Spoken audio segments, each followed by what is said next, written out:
మా అంకులు విజయవాడలో ఉంటారు. అండ్ ఇక్కడ కొంతమంది అంకులు నాన్నగారు బాగా క్లోజు.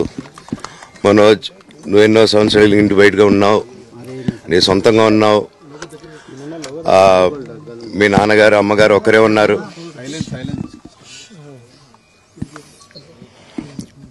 మీ నాన్నగారు అమ్మగారు ఒకరే ఉన్నారు. మీ అన్నయ్య ఏమో దుబాయ్కి షిఫ్ట్ అయిపోయాడు ఫ్యామిలీతో. మీ వైఫ్ ప్రెగ్నెంట్గా ఉంది. తనకి తల్లిదండ్రులు లేరు. తనకి ఇప్పుడు మీ అమ్మ అవసరం ఉంది, పెద్దోళ్ళు అవసరం ఉంది.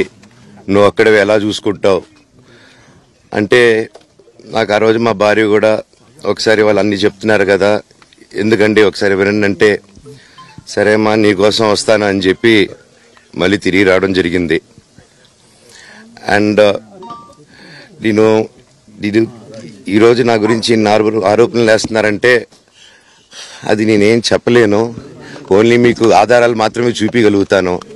ఇప్పుడు వాళ్ళు చెప్పి నేను చెప్పి ఇది కరెక్ట్ కాదండి. నేను ఎప్పటి నుంచో కూర్చొని మాట్లాడదాం అంటున్నాను. పిల్లలకి లోకల్లో ఉన్న, అక్కడ లోకల్లో ఉండేది ఎవరో కాదండి, మా బంధువులే అండి అందరూ. ఆ చుట్టుపక్కల గ్రామాలందరూ మా నానమ్మోళ్ళ ఊరు, మా అమ్మమ్మోళ్ళ ఊరు, అందరూ మా వాళ్ళండి. వాళ్ళ పిల్లలు, మనవాళ్ళు, వాళ్ళ బంధువులు. సో వాళ్ళకి అన్యాయం, వాళ్ళు నాకు వాళ్ళ అర్జీలు పెట్టుకున్నారు, వాళ్ళ లెటర్లు పంపించారు, వాళ్ళన్నీ చేశారు.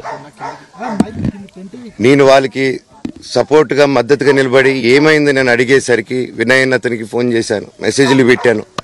సార్ వాట్ ఈస్ హ్యాపెనింగ్, నేను కావాలంటే కాలు మీద కూడా పడతానండి, ఈ ఇష్యూ క్లియర్ చేయండి, మాట్లాడుకుందాం అంటే చాలా దురుసుగా రిప్లైలు పెట్టారు.